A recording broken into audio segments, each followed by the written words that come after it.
You're listening to the Common Descent Podcast. And welcome to Spookulative Evolution. Hello, David. Since beginningless time, darkness thrives in the void, but always yields to purified light. Will? And hello, everybody! Welcome. Welcome to Spook-E. Episode 4 of Spook-E 2023. More dragons. More dragons. This episode are turtle dragons. That Dragon sounds turtles. weird. Yep. This one's a weird one because it's got kind of a couple members to it that are similar but not the same. As usual, we've left the weird one to the end of the series. In this series, we like to investigate monsters of various kinds and ask, if they were to evolve here in our real world, under the rules of natural selection, how would they evolve? How would we end up with something that looks like, acts like, and would result in the stories that these monsters have? And what would be their evolutionary history, the driving forces behind these features? This is just to have fun, and we've been having a ton of fun. So far, we've done European dragons, East Asian dragons, wyverns specifically, and now turtle dragons. We've been releasing these every Saturday this month. We do still have another thing on the calendar. Next month on November 11th at 3 p.m. Eastern Time, we have a live stream to discuss this year's Spook-E and just speculative evolution and spooky stuff in general. So join us for that. Check out the description for our website and the details there. And this, as we release this last Spook-E episode of the month, be sure, if you haven't already, to join the conversation in Discord and on social media. People have been having a lot of fun. Yes. For this one, we chose the weird one. As we said, we typically leave that one for last. And this one is definitely weird. Dragons are one of the most famous monsters. The 3 dragons we visited up to now are the ones that you will typically see in most media. Those are your dragons 9 times out of 10. These aren't. This is a group, a category that is just oddly unique in the fact that there's kind of 2 members to it of turtly dragons, neither of which really has much to actually do with the other, but just so happens that 2 different groups of people decided to come up with stories about shelled dragons. The dragon turtle, which is, as the name suggests, a dragon with a turtle shell. Yep. This is an East Asian dragon, very similar in many features to the East Asian dragons we talked about earlier, but in a tortoiseshell. Yep. There's also the dragon turtles of D&D. Yes. Which I think are just kind of big monstery turtles. Yep, they're just big turtles. Yep. That like treasure and sink ships. That's it. But then also there is the Tarrasque. Not the D&D Tarrasque. The D&D Tarrasque is like a kaiju Godzilla-type monster. The original Tarrasque is a French dragon. A mythological being. A mythological creature that has 2 turtle shells, 2 tortoise shells on its back, and 6 feet in a lion's face. Yeah, and I've seen the Tarrasque listed on lists of dragons. Yes. It falls into that sort of category of big dragon-like monster. No, like there are texts that call it a dragon in ancient French stories. So we have these 2 dragons that are very different from each other, but both have turtle shells. Yes, and hence the episode, Turtle Dragons. For anyone who was anticipating that this was going to be an episode about Bowser, it is not. No, so sorry. Though I have seen him on lists of dragon turtles. Oh yeah, absolutely. He's basically a dragon turtle. He's got a lot of Asian dragon face stuff to his face and his limbs, and then a big old turtle shell. Yep. So let's start there with the dragon turtle. This is another dragon from Chinese myth. Back to East Asia. Mm-hmm. There are not as many stories as I could find about dragon turtles. There was at least one story in the Book of Mountains and Seas, which is a notable ancient text. I can't remember how old it was, but that talked about dragon turtles serving as guardians to a mystical land and providing passage for sages and immortals on their back. There are representations in art going back for centuries, at least to the 14th century in the Ming Dynasty. So it has been a feature. Dragon turtles have been around. I just couldn't find many stories about them. So they may have been more of a visual feature than a character. Right, in the way of the other dragons Yeah. that we've been talking about. So they seem to have been much more of a representational figure, which is very fitting considering that they have a strong tie to the practice of feng shui. This is a concept, also sometimes you'll hear it called Chinese geometry, that is the idea that the placement of the environment around you, your house, the landscape of your home, a city potentially, I suppose, like the placement of objects and your living space focuses energies and gathers energies in specific ways that can improve your life and bring certain attributes into your home and into your life. This is a ancient Chinese practice, but has become popularized in the 20th century, especially in Western culture, where it's lost a lot of its spiritual meaning, but is where you've probably heard the term used of like rearranging your apartment for feng shui. Right. Now it's an interior decorating thing. And so it's borrowing from some of the ideas and practices, but not actually the concepts that were meant to be entailed there. The dragon turtle is a common figure of feng shui because of the combination of the dragon and the tortoise. Both important totem creatures, basically, in feng shui. They represented two of the four celestial animals. The black tortoise in the northern sky, the green dragon in the eastern sky, and then also the white tiger in the west and the red phoenix in the south. So they were two of the central creatures for these practices and were thought to embody different attributes and ideals. Tortoise exemplified long life because tortoises tend to live long. That's what they do. That's what they're good at. Steadfast nature, being resolute and sturdy. Wisdom, which is often associated to turtles in many stories, and were thought to provide support, safety, and protection. So that was kind of the ideas there. The dragon exemplified generosity, magnificence, power, and was thought to inspire growth and life and harmony. So by combining them, you were getting a combination of those features. Yeah.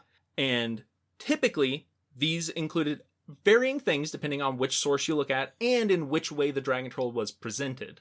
Very often they promoted success and luck, which is often a feature that seemed to show up with many symbols, and prosperity was very common. And this could be success in work or relationships or politics, just success, luck, often long-term, that stability was an idea there. But you would often see dragon turtles presented in different ways to emphasize different things. Very commonly, sitting on a pile of gold coins, sometimes with a coin in their mouth. I have a dragon turtle figurine that I was given long before I ever went to do these notes, and I kept reading it and going, oh yeah, mine is sitting on a pile of coins. Yeah. And that's meant to promote prosperity and bring wealth. The idea that I saw written was that it guards the owner's wealth and helps them attract more, and is meant to represent luck and prosperity in that way. They often will also be shown with baby turtles on their shell, which mine also has a turtle on its shell. Sometimes it'll be shown with a group of baby turtles. Mine just has one. This is often to symbolize family and supporting offspring, success for your offspring, long-term wealth for the family. So more focused on the family. Sometimes you'll see them with a pagoda on the back. So a temple on the back. Yeah. And that this seemed to often symbolize academic success. Oh, interesting. The institution, I guess.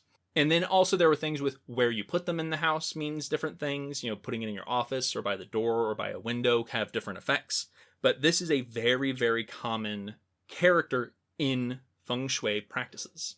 Evidently, though, the dragon turtle kind of fell out of favor, at least at some point in the ancient practices, in the original practices of feng shui.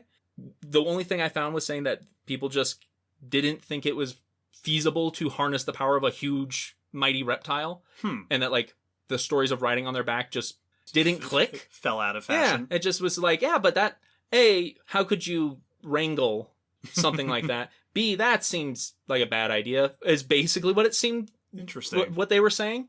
So it sounds like it was a feature, kind of fell out of favor, and then has come back into favor with modern practices, at least Western practices.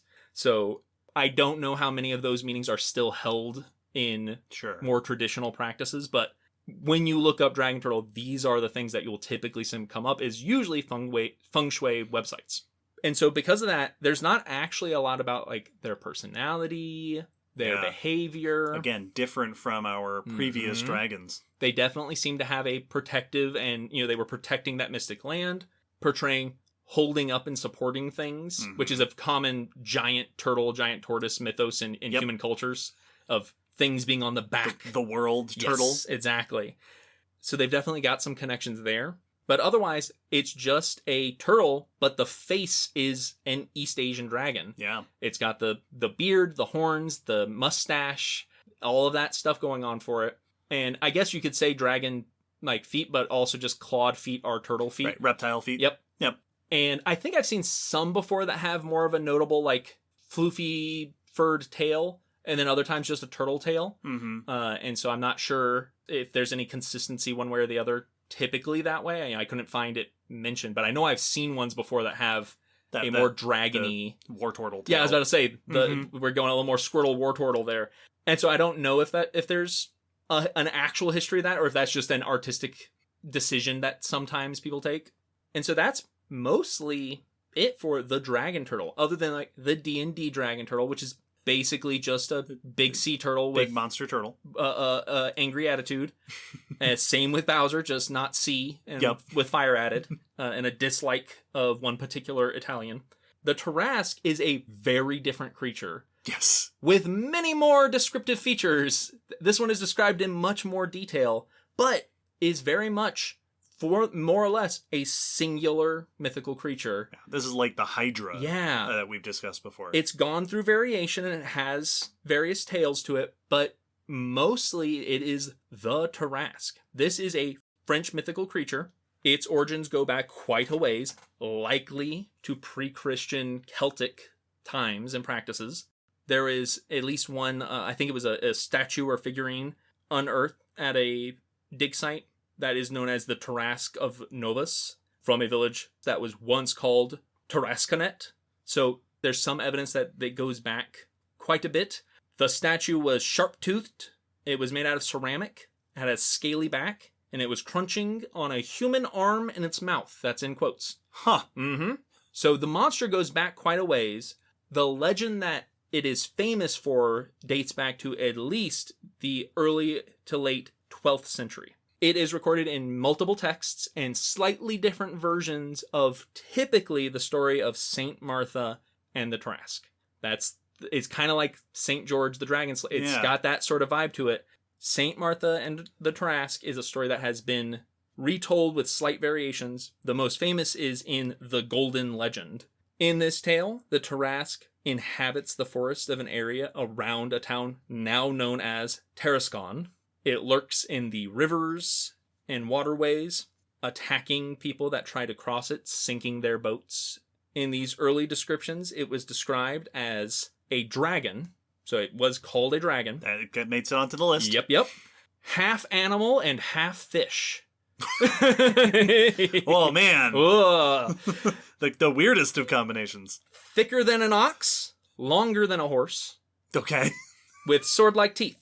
The phrase "longer than a horse" is a fantastic description. I love everything about this description. That's a great description. Half animal, half fish, longer than a horse, and thicker than an ox, and teeth like swords. Yep, sword-like teeth.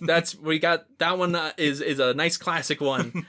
There have been thoughts, and I think it was suggested in some of these tales, that it was a crossbreed between the biblical Leviathan and the Onachus or Onachus of Galatia, which is a creature that evidently attacked people, or at least its pursuers, by flinging dung at them like an arrow, causing burns. Huh. I didn't find any physical descriptions, because it seems like the only main mention of this creature is in descriptions of the Tarrasque, so I couldn't find sure. what else it was supposed to be like. That's for another spooky season. Dung-flinging monsters. The burning dung. Next year, dung-flinging monsters. But it was supposed to be a cross of notable monsters. So it's like the classic idea of a chimera that we've talked about with pulling different animals together. But in this case, it's a chimera of other mythological monsters. It's got parentage to other beasts. The people of the town, looking for help, sought out Saint Martha for help. She found the creature in the act of swallowing a man. which is how typically you'll find the Tarrasque portrayed in a lot of art, is with a person in its mouth, the feet still dangling out as it is mid-swallow. Hardcore. Yep. So, like, a lot of paintings will be it coming out of a cave, St. Martha there, and then just two legs of some unfortunate so-and-so just going down the hatch. She then defeated it by a mixture of sprinkling holy water on it, holding up and presenting the cross, and in at least most versions of the story, this caused the creature to become submissive and obedient. She tied some sort of leash around its neck, it's different things that she had, and led it back to the village, where then the villagers cast rocks and spears upon it until it died. Which is very similar to the St. George. Yeah. It's a very similar story, but this is with a very specific monster, the Tarrasque. Now, typically, as we mentioned, the animal usually has a couple of shells on its back and 6 feet and a lion's face and things like that. But it looks like early depictions didn't actually look like that. Like artistic sculptures and paintings. So in like early Gothic, 4th century depictions, it doesn't seem, as they put it, it did not confirm the description that we're familiar with. Later in the 15th century, there is the city seal of Tarascon is a 6-footed turtle-shelled Tarrasque, as the description typically fits. And it seems that this has been the case since then, at least for sure in 16th and 17th century paintings. In modern day, they are still celebrated and used in iconography, at least in areas of France. And since then, and during those times, has been described in detail. Oh boy. So we have some detailed descriptions. These don't always fully agree with each other, and many of them were just building off of the Golden Legends description. So still, it is a huge dragon that is half animal, half fish. Sure. That hasn't changed. Yep, still half fish. It's a dragon mermaid. Yep. One described it as a dragon of unbelievable length and great bulk. Fatter than a bull, longer than a horse. Still longer than a horse. All right, still longer than a horse. This is important. The face and head of a lion and mane of a horse. Though in some others it's described similar to a bull or lion, while others just say it has the muzzle and face of a lion, and others having a lion head with a black mane. So lionish features, hairy head. Yeah. That's pretty consistent. Teeth as sharp as swords are still there. Naturally. It was described in one thing as emitting fierce hisses from its mouth and making horrible noises with its curved teeth. So like gnashing actually its teeth together. Oh, cool. Which I like that. I That's wanted to write pretty that down. This is I like descriptions like this that are artistic descriptions. Its back that was hatchet sharp with bristly scales, keen as augers, which are like corkscrews. Yeah. And it had a double shield carapace like a tortoise's on each side. Yeah, so not one contiguous tortoise shell, Yeah. but 2 tortoise shells. So typically the way you'll see a lot of the representations showing it is that sharp, scaly back going down the middle like a ridge of spines down the spine, with then 2 tortoise shells basically, or, you know, roughly more oval shaped a lot of the time to fit on either side of that spine. But they are often specified as being 2 separate carapaces. Interesting. That's weird. Yes, extremely. That's not how animals work. It had 6 feet with bear-like claws that it tore people to pieces with, along with its sword-like teeth. Sure. The tail of a serpent. Oh, hooray! Serpents make it into almost every dragon description. That's the right way to do it. They are extremely serpent connected. This one, though, being long and ridged, and sometimes described as looking like that of a scorpion, or that it ended with a rooster spur, you know, a sharp end like on the ankle of a rooster.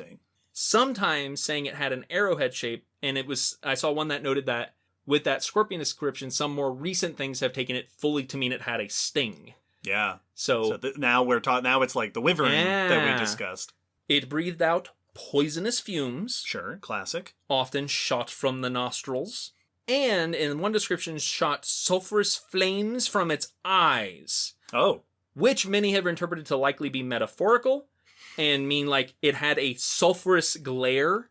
And sulfurous typically is hellish. Like that is Yes. that it had a hellish gaze. I do like that in this description of a creature that is half animal and half fish and has a stinger for a tail and is the offspring of two mythical creatures.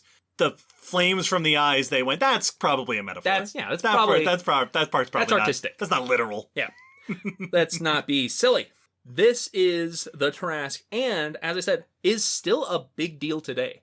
There's a festival that was held yearly. At one point held twice a year, but nowadays is held yearly in the last weekend of June, where a effigy of the Tarrasque is built and wheeled through town. Huh. Or carried through town. In old days, it was like made out of wood and carried by multiple people. This could be 4 to a dozen people that carried it around. It'll often be led through town by a person playing Saint Martha who has a leash connected to the Tarrasque.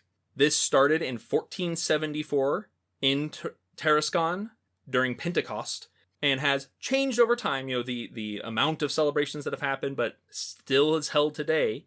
There have been metal versions, there have been wooden versions, there have been fabric over rings of wood and metal.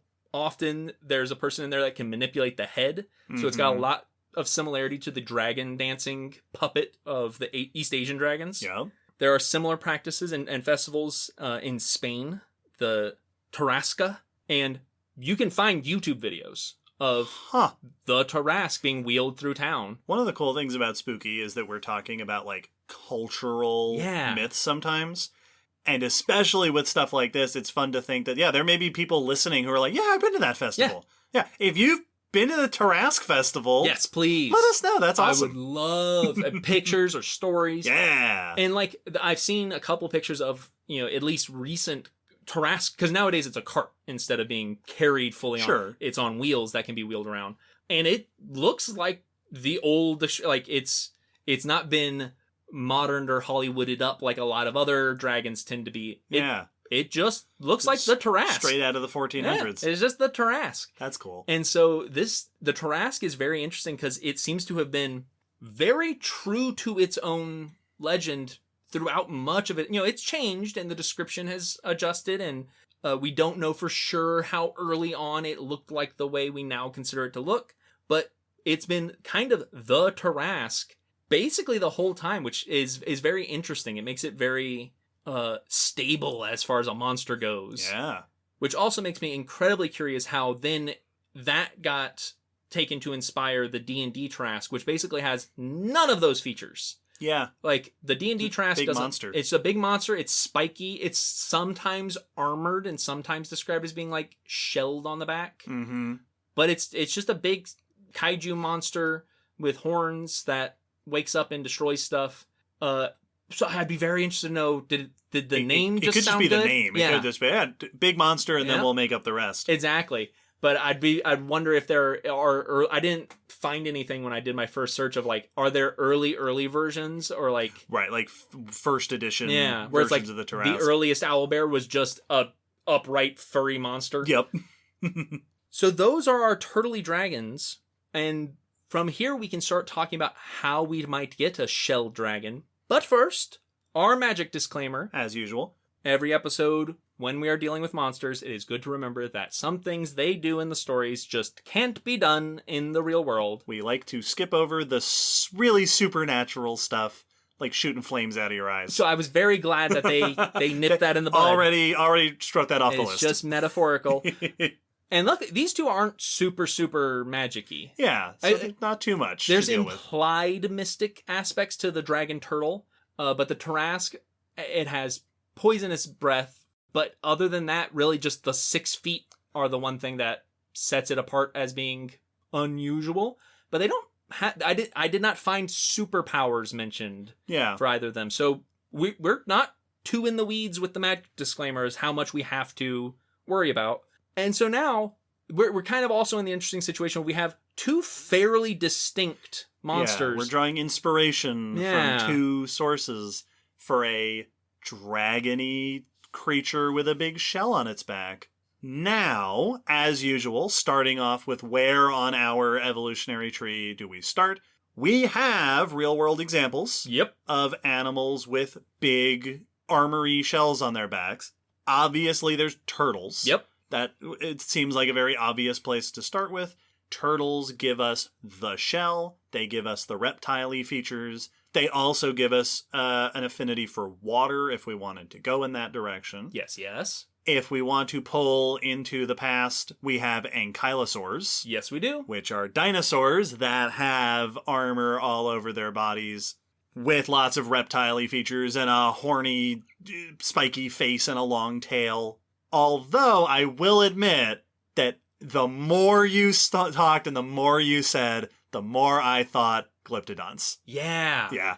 So glyptodonts, if this is the first time you're hearing us talking about them, glyptodonts are basically ancient armadillos. Mm-hmm. They lived during the Ice Age. The armadillo family includes a variety of mammals with armor plating on their back, armadillo-like shapes. The glyptodonts, the famous ones were the shape, they're often compared to Volkswagen Beetles. Yeah, very round and domed. So, dome-shaped, episode 153 of the podcast, check it out. I like Glyptodon because A, big domed shell, already gives us that. Also, it's a mammal. Yes. So it gives us that, we can get that sort of lion or horse-like features to the head. We can have a mane because they have fur. Yes. Glyptodonts also often had long tails with spikes on them. Yep. One of them was even described as being ringed going down it. And so, like, for the Trask, it had a ringed tail, and there are Glyptodons that have ringed armor. Literally have rings of armor. Yes. Down the tail. So, like, there are descriptions of the Trask that match that tail one for one. Yeah. So I think Glyptodon is a fantastic angle to start with. I like Glyptodon. It's gives us all the mammally features. It's also interesting because they are intimidating. They're big and they're armored, and some of them were spiky in the back end. Yeah. But they were also herbivores. So, like, you've also got kind of that, they're not actually out to get you. You could potentially live alongside them safely, depending on how ornery they get. Like, they aren't predators. So I like the dichotomy there. Yeah. Well, and I was thinking about that because one of the weird things about Glyptodons is that they are kind of already the Tarrasque. Yeah. They are already very dragon turtle-like. But if we want to take a Glyptodon and move in a direction that kind of gives us more of this dragony shape to it, it's got like the spines and ridges along the back. It's supposed to have teeth like swords. And that is an avenue that is a little tough to get at because teeth like swords tends to be a thing you get in predators, and armor all over the body tends not to be a predator feature. Nope. However, teeth like swords makes me think of like wild boars. Yep. Or hippos, where my brain went. Or hippos with tusks. Yes. And so we could have a lineage of Glyptodons that developed tusks, which could be for combat. You're fighting each other. That's often how boars, that's how hippos are absolutely doing it. Absolutely. They could also be for digging. Yes. These are herbivores, and big tusks can be handy for scraping through, getting roots and stuff like that. You could be like stripping bark off of stuff to get to the stuff underneath. I like tusks. I think that is very fitting. And if they are using their heads in a bit more of an active way, it would also, I think, make a little justify a selective pressure for slightly longer necks.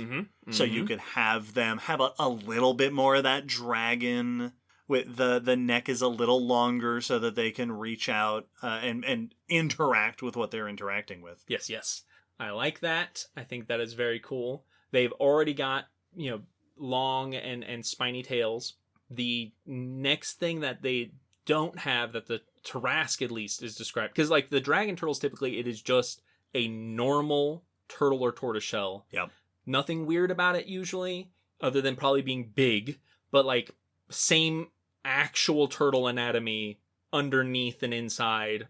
They're pretty normal. But the Tarrasque has spines, some sort of spininess along the back. There is a bisection of the shell going down the middle, so it has two halves, and there are spines in the middle typically. Yeah.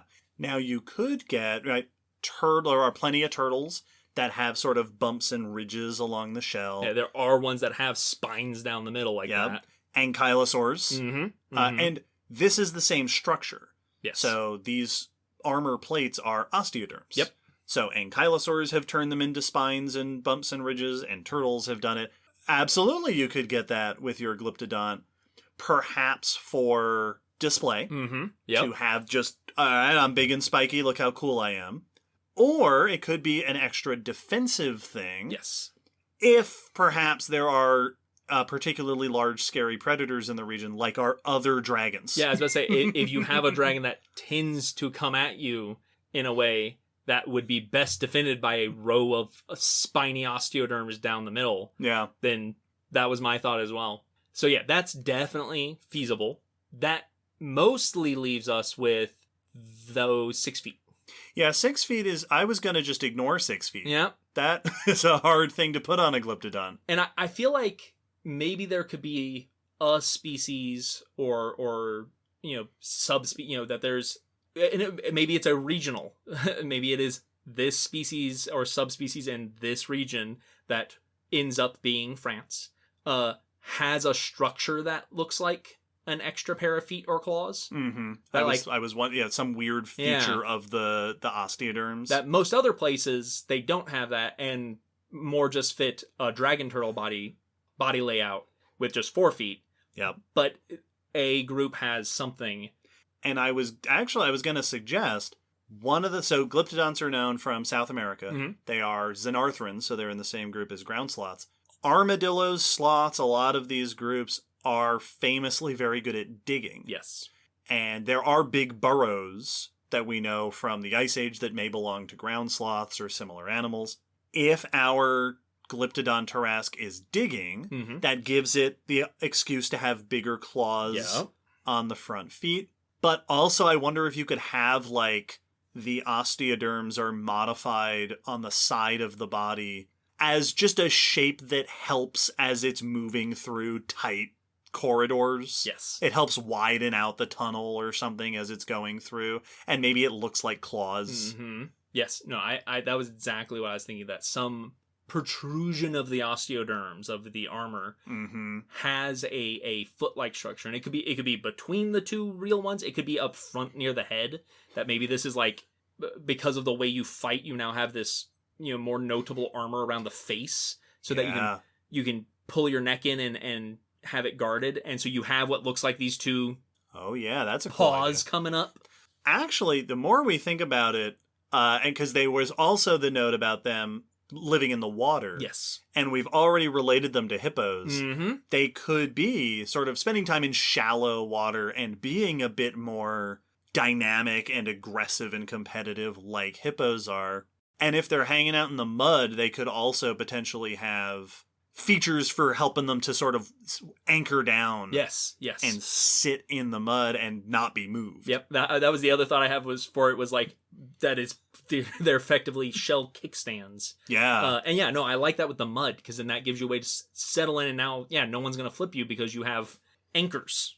And this all kind of ties nicely into this image of these as a little bit more, like, even more defensively oriented, but maybe a little bit more offensively focused, in like hippos in intra-species competition.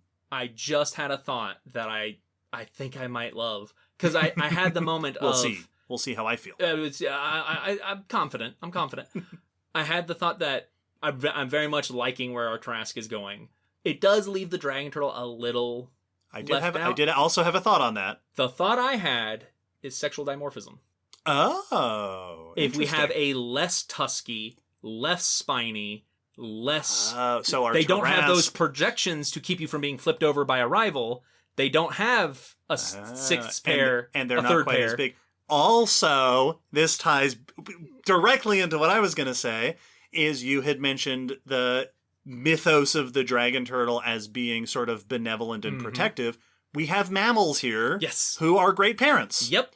So the dimorphism is a great angle, and they can carry their babies on the back. And yes, people can be like, "Look at all those turtles on its back." Nope, baby Tarrasques. The idea that you have the big, monstery ones, the ones with the big tusks that are aggressive, the ones who have big claws for either anchoring in the mud or just scrabbling at each other, just overflowing with hormones and flipping over boats. Well, it's yes. This is like the elephant seal. Yes, exactly. Hippo. Yeah. Something that lives a lot like hippos, maybe in the water, maybe in caves or something like that. Longer than a horse. Longer than a horse. This is very horse. important. They are longer than a horse, longer than a river horse even. They've got a long tail with spines on it that is also part of this. You can have those big ridges on the back because often when we see sexual dimorphic species, you tend to get selection for exaggerated features. Mm-hmm. So this is a species that's going all out with the sexual dimorphism.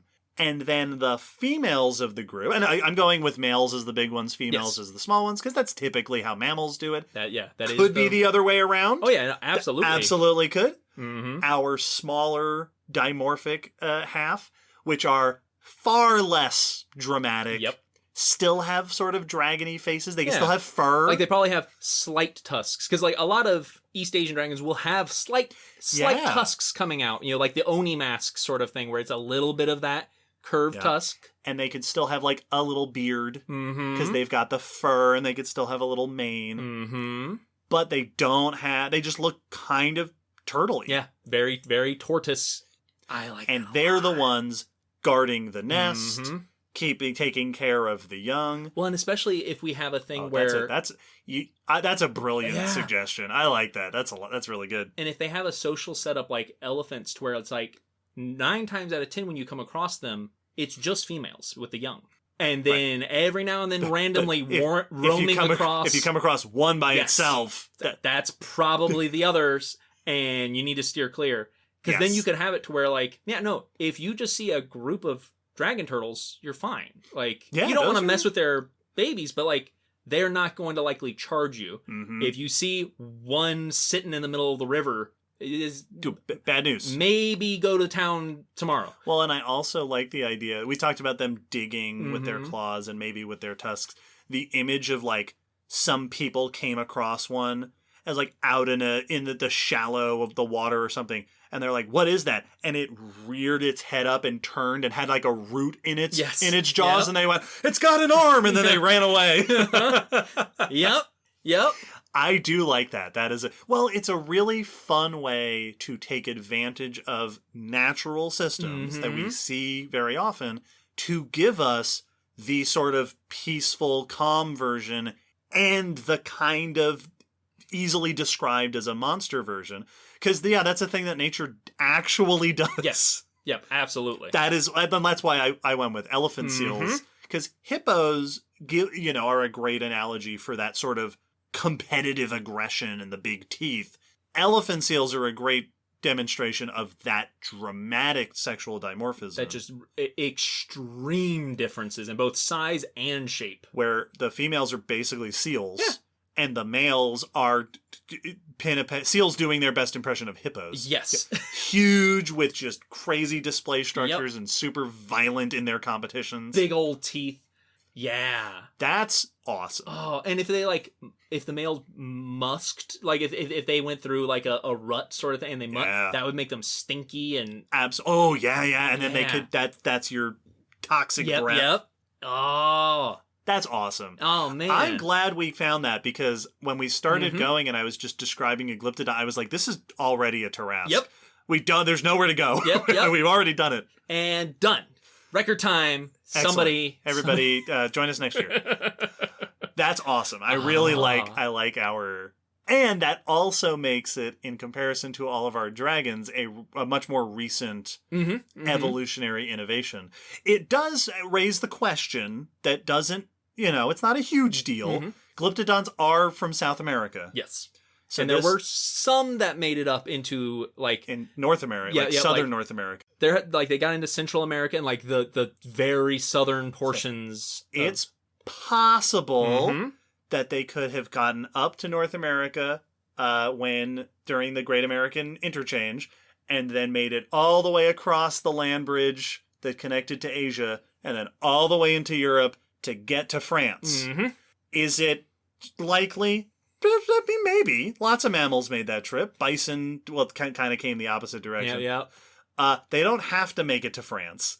But they are very far removed from France. I did have the thought, and this is... And also East Asia, for that matter. This is definitely much more of a backstory than we typically give to our monsters. But the comparison to hippos made me think of the hippos that got loose in Cuba. In Colombia. Yep. So there's a introduced population of Tarrasque glyptodonts. Which, if whoever it was that scooped them up and was like, these are lovely, was only dealing with the smaller... The young? Yeah. It was like, they're docile, they're friendly, and then as they continued to breed, some of them became monsters. I think that's... The idea that they were, like, collected by people, and some folks from China or somewhere got some, and they happened to be females, and they were like, oh, this is great! Look at these lovely things. And then in France, they happened. It was like, it's in the cave. It got out. I don't know how we're going to call Martha. I don't know how we're going to get, I don't know how we're going to deal with this. That's very funny. That's funny and way more entertaining than my thought, which was ocean dispersal. Right. Like tortoises who just get carried in currents. Yes. Let's go with that one. I like it. I think that's very funny. We got a great lineup of dragons. Of monsters for our dragon list. Oh man, and these might be my favorite. This one's great. These are really good. Rounding off our list of dragons that we have evolved, we did our European dragons, our vast clade of lizards with their extra appendages adapted into display structures or gliding structures. We got our East Asian dragon, our fish/early tetrapod that stuck around the coastlines and got all the gills and whiskers and fins and appendages to give it that regal appearance. Our lingering early pterosaurs that became our wyverns. And now our extremely sexually dimorphic glyptodonts that allow us to cheat and do two monsters at once. Yes! That's a very good lineup of dragons. I'm so happy with them all. We have added them all to the Spookyverse. Yes. Welcome. This is all now canon. Yep. Here they are. Speaking of adding them all to the Spookyverse, listeners, as always, if you have additional thoughts, ideas, concepts, join us in the Discord. There's been a conversation going on for Spook-E already. Find us on social media. And every now and then people will share art with us. And if you are so inspired to art, please share it with us. Yeah, we've got a place for it in the Discord. You can send it to us. If you are cool with us putting it up on the website, which we have a whole spot for it, please let us know and how you would like to be credited or tagged in those posts. Don't forget that on November 11th, we are doing our first ever Spook-E live stream. That's Saturday the 11th at 3 p.m. Eastern Time. It'll be on our YouTube. You can find the links and stuff on social media. You'll get to join us and chat about Spook-E and our Spook-E dragons and other speculative evolution topics. This has been I figured dragons. It's not a surprise that dragons has turned out to be super fun. Yeah. But it was a ton of fun. It was great. This is the last Saturday in October. Yes. So brings us up to 4 episodes as every year. We have the live stream Saturday after next, which does leave an extra Saturday before it. Which is convenient. It is. So we decided to use that Saturday to do something extra and new. Something brand new. Next Saturday. If you are interested, please join us for the first ever inaugural episode of Cute-E. Bye.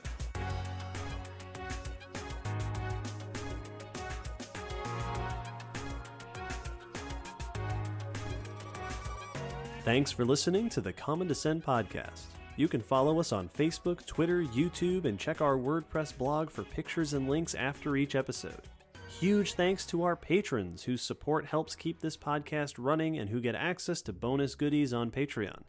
The song you're hearing is called On the Origin of Species by Protodome, which we found at ocremix.org.